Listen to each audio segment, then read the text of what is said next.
Have you ever felt the moment when life shifts? Suddenly, uninvited, and irrevocably. It doesn't announce itself with thunder or fanfare. It simply tilts. One ordinary morning, you wake up and something is just off. Your routines feel mechanical, your thoughts unfamiliar, your reflection not quite yours. It's like someone turned the world a few degrees without telling you. We often mistake this sensation for fatigue, burnout, or confusion. But in truth, it's the whisper of transformation, the quiet cracking open of a chapter you didn't plan to write. You try to cling to the familiar, to the version of you that had answers, that followed the calendar, that felt in control. But no matter how much you try to replay the old melody, the notes don't land the same. Like a favorite song slowed down a fraction too much. Recognizable, but not right. You tell yourself to power through. If I wake up earlier, eat cleaner, get back into my routine, maybe I'll feel like myself again. But deep down, a quiet knowing grows. That version of you is already dissolving. Alan Watts once said, "The more a thing tends to be permanent, the more it tends to be lifeless."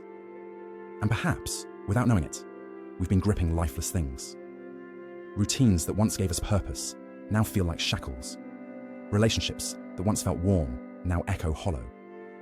Goals we chased for years suddenly seem irrelevant. This is not failure. This is the terrain of the in-between. It's the strange stretch of time after you've outgrown the old, but haven't yet met the new. It's where the past no longer fits, and the future hasn't introduced itself. And it is here, in this quiet, ambiguous space, that most people panic.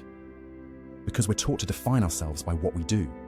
We are our titles, our habits, our identities carefully curated over time. But when those structures fall away, who's left? That terrifying, beautiful question, who am I without all that, marks the beginning of true awakening. It's the unraveling, the unbecoming, the moment when you stop trying to go back and begin, tentatively, trembling, to ask, what if forward doesn't look like I imagined? This space is disorienting. It feels like being suspended mid-air, like you jumped, but forgot what landing looks like. Friends may not understand. Your own mind might demand clarity, but clarity won't come from force. It arrives through surrender. There's a grace in not knowing. There's beauty in not rushing to name the next chapter, in simply letting yourself exist, unformed, undefined, for a little while. It's here that a deeper part of you begins to stir, the part that's not defined by productivity, the part that doesn't need applause, the part that has been waiting, patiently, quietly, for you to hear it. It doesn't speak in bullet points. It won't fit in a 5-year plan. It lives in the pause between your thoughts, in the stillness you normally drown out with action. We've been trained to treat silence as a void. But what if silence is where the soul gets loud? What if stillness is not stagnation, but sacred space? This is where yugen enters, a Japanese word without an exact translation, but overflowing with meaning. Yugen is the profound, mysterious beauty felt in the depth of the ordinary. It's what you sense when moonlight touches the ocean, or mist moves through a pine forest. It's not loud. It doesn't demand your attention. But once you notice it, you can't unfeel it. In your own life, yugen shows up in the most unexpected places, in the tears you can't quite explain, in the ache of a memory that never fully fades, in the pause between who you were and who you are becoming. Right now, you are not broken. You are simply in yugen, a sacred liminality, a place where your next chapter is not yet written, because you're still being written. And in this moment, your job is not to force the plot, not to resolve the tension, but to hold it, to let it tremble in your chest like a bird unsure if it's safe to sing again. You are not falling apart. You are falling into place. Not the place your ego demanded, but the place your soul quietly longed for. And no, you won't understand it all yet, but that's okay. Understanding is not a prerequisite for becoming. Sometimes, the most courageous thing you can do is pause, to whisper, I don't know, and mean it. To stand at the edge of uncertainty and say, maybe this is where I rebuild. There comes a moment, quiet, almost invisible, when you begin to feel estranged from the person who once made your life's decisions. You wake up and realize the clothes you once wore proudly now feel like a costume. The path you fought so hard to stay on begins to feel less like a road and more like a loop. You glance in the mirror and for a split second, you see someone you don't fully recognize, like the ghost of your own momentum, the career you sacrificed weekends for. It suddenly feels like you're playing a role written by someone else. The goals you used to write on your vision board now read like slogans for a past self who no longer speaks your language. And yet, it's not exactly sadness. It's not regret. It's more like you're watching the credits roll on a movie you thought would never end, only to realize the story was never meant to be that long. In that strange silence, self-judgment creeps in. How did I convince myself that was the dream? But here's the truth. That former version of you wasn't wrong. They were just working with the tools, beliefs, and emotional vocabulary they had at the time. They were doing the best they could with the version of the world they understood.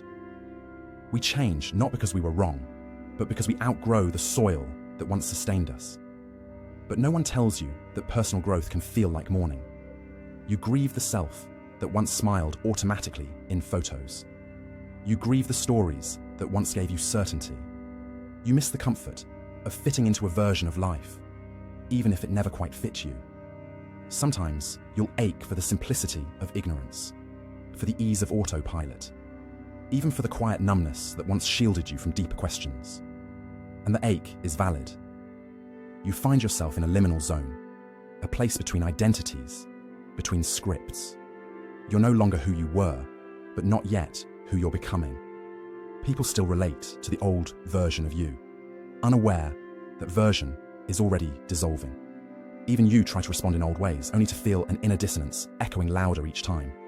This is the in-between space where transformation simmers, slow, raw, honest, not glamorous, not Instagrammable, but holy. You might start pulling away from people, even the ones you love, not because you've stopped caring.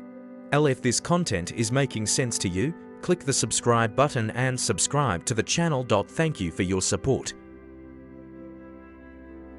But because the person they know isn't the one that's emerging. You cancel plans, then feel guilty. You turn inward, then question if you're just being dramatic. But in truth, you're listening for a voice that hasn't spoken clearly in years, your own. There's a fatigue that doesn't go away with sleep. It's the weight of carrying a version of yourself that's expired, pretending, performing, proving. It's all too much now. Even smiling when you don't feel like it becomes a kind of spiritual dishonesty. And so, you begin the quiet rebellion. You stop pretending. You start telling the truth, even if your voice shakes. You whisper no to things that once defined you. You realize boundaries aren't walls. They're invitations to integrity. This phase is sacred. You're not falling apart. You're shedding skins that were never yours to begin with. And in the shedding, you begin to notice moments that would have passed you by before. A sentence in a book stops you cold. A breeze through the window feels like a message. You look at a tree and, inexplicably, want to cry. The ordinary becomes luminous, not because it changed, but because you did. You begin to notice you no longer crave applause. You crave peace. You no longer need to impress. You want to feel aligned. And suddenly, your life becomes less about climbing and more about anchoring. You're no longer trying to be someone. You're learning how to be with yourself. And this is the birthplace of authenticity. Not in the polished posts or the perfect routines, but in the messy, uncertain, vulnerable return to what is real. And what's real? Stillness, questions, boundaries, the ache of becoming, the softness of allowing. You no longer ask, what do people want from me? You ask, what do I need to give myself? You no longer chase a version of success defined by others. You start redefining success as feeling whole when you're alone. You don't crave a louder voice. You want a truer one. You don't want to be admired. You want to be seen. And slowly, steadily, life starts to reflect this new foundation. Not all at once, not in a tidal wave, but in ripples. New conversations, unexpected clarity, the right silence at the right time. You're not lost. You're rerouting. You're not stuck. You're being asked to slow down and listen. Because sometimes, the next version of you can only emerge when the old one finally feels safe enough to dissolve. There's a strange freedom in surrendering to what you no longer understand. You stop needing to explain your evolution to everyone around you, not because you're hiding, but because some things can only be understood from within. You begin to realize that not every chapter requires a witness, and not every truth needs to be translated for others to approve. There's power in the quiet rebuild. In those moments when you unlearn everything you once believed made you worthy, your productivity, your perfection, your adaptability, you pause and ask the question you've been avoiding for years: what truly makes me feel alive? At first, the silence is deafening. You reach for your old habits like a reflex, scrolling, scheduling, socializing, trying to feel like yourself again. But the truth is, that version of you is already gone. The titles that used to ground you now feel like borrowed clothes. The routines that once gave you purpose now drain your spirit. You try to reattach to your former ambitions, but they slip through your fingers like water, ungraspable, foreign. So, you stop. You rest. Not the kind of rest that comes from sleeping, but the soul-deep pause that feels like catching your breath after years underwater. At first, this stillness feels like failure, but slowly, gently, it becomes sanctuary. You realize life isn't punishing you by slowing you down. It's inviting you inward. What appears to be a pause in your progress is actually a sacred recalibration. You are not behind. You are beneath the noise, the rush, the hustle. And here, you begin to listen again. Not to the voices of the world, but to the quiet pulse of your own knowing. You begin to feel the contours of your boundaries, what opens your heart versus what contracts it, what energizes your spirit versus what depletes it. You notice how your body responds before your mind has time to rationalize. Tight shoulders, racing heart, that subtle inner tug saying, "Not this." You no longer override these signs in the name of being polite or agreeable. You begin to understand that intuition is not a luxury, it's a compass, and ignoring it has a cost. So you move differently. You start saying no without needing a paragraph of explanation. You protect your energy like it's sacred, because it is. You stop over-explaining your softness, your silence, your solitude. You realize that some of the most revolutionary things you can do are to rest, to feel, to grieve, and to imagine. Your definition of strength shifts. It's no longer about endurance, but about discernment. No longer about how much you can carry, but how willing you are to set things down. You stop glorifying burnout. You stop idolizing control. You stop mistaking urgency for importance. Instead, you seek wholeness, not perfection, not polish, but wholeness. The ability to sit with your mess and still say, "I am enough." You grieve differently now too, not as something to get through, but as something to be honored. Grief becomes not a detour, but a doorway. You begin to feel all the feelings you postponed for years, the delayed sorrow, the unspoken longing, the joy that was too bright to hold. And they come, not as punishment, but as visitors, knocking at the door of your attention, asking to be acknowledged. You meet yourself in these tender places, not with judgment, but with gentleness. You become a better companion to your own inner world. You laugh softer now. You cry cleaner. Even your anger, when it comes, feels more honest, less about vengeance, more about boundaries. And you start choosing differently, not out of fear of missing out, but out of a reverence for your own peace.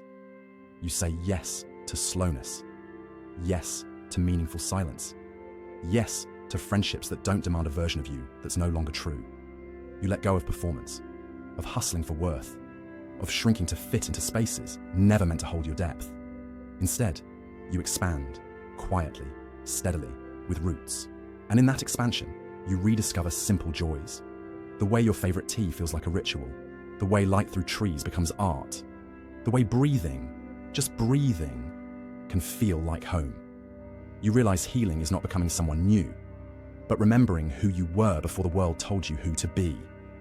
There comes a moment, subtle, yet undeniable, when healing no longer looks like fixing. It looks like living, not proving, not performing, not reaching for some shinier, smoother, more impressive version of yourself that fits every expectation, but simply and radically being in your softness, in your truth, in your tiredness, in your joy. Being as you are, unpolished, uncertain, unafraid. You begin to notice that the world doesn't collapse when you stop explaining yourself, that silence is not always judged, that many of the battles you fought were against ghosts, expectations no one actually imposed, fears you mistook for reality. You stop asking, "Am I enough?" and start wondering, "Am I aligned?" Not with anyone else's path, but with your own internal compass. And that shift, subtle but seismic, changes everything. The weight you've carried doesn't fall off all at once, but it loosens, like an old wool coat unraveling, thread by thread. One moment you're apologizing for your existence, the next, you're noticing the breeze on your skin and realizing it's been a long time since you truly felt the day. You begin to find safety not in control, but in presence. Not in certainty, but in breath. You slow down. Not because you gave up, but because you're finally listening to the whispers of your body, to the pauses between your thoughts, to the ache behind your ambition. You discover that rest isn't laziness, it's repair. That stillness isn't stagnation, it's integration. Where once you needed plans to survive, now you crave space to feel. You sit with the discomfort. You let it speak. You resist the urge to label or fix it, and slowly, it transforms. Not into something solved, but something softened.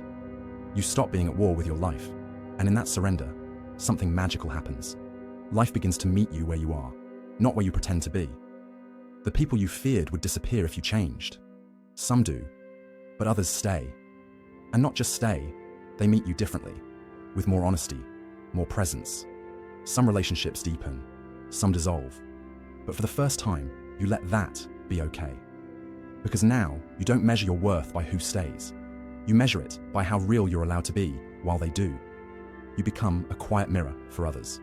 Your softness invites theirs. You no longer push for vulnerability. You simply embody it. And in doing so, you create a space where others exhale too. You choose connection over performance, rest over exhaustion, wholeness over image. You no longer need to deserve your peace. You claim it. Even in uncertainty, you begin to feel a deeper rhythm. It doesn't scream, it hums. A quiet knowing, a recognition that everything you once sought out there, validation, love, direction, was always inside, waiting patiently to be remembered. You speak less, you listen more, not just to others, but to the spaces within yourself that were always speaking, but rarely heard. You grieve, not just for what you've lost, but for all the time you spent trying to be someone else. But even the grief is sacred now. You learn to carry joy and sorrow like twin rivers flowing beside each other, never cancelling, always coexisting. You stop asking life to be easy. Instead, you ask to be resilient, not in a hardened way, but in a way that lets you bend, feel, return. You no longer glorify endurance. You begin to value gentleness with yourself, with your story, with your pace. You realize your sensitivity was never a flaw. It was the compass that always pointed home. So now, when life shifts, as it always will, you no longer tighten your grip in fear. Instead, you breathe deeper. You loosen your hold. You let go of the version of you who only felt safe with a plan. You no longer chase clarity with desperation. You trust it will come when it's ready. You make peace with the not knowing. You live the question instead of rushing to the answer. Because you understand now, real strength is not in how much you carry, but in how gently you're willing to lay things down. Real power is not in what you control, but in what you're brave enough to release. And in that release, you return, not to who you used to be, but to the quiet, whole, luminous being you were always meant to become.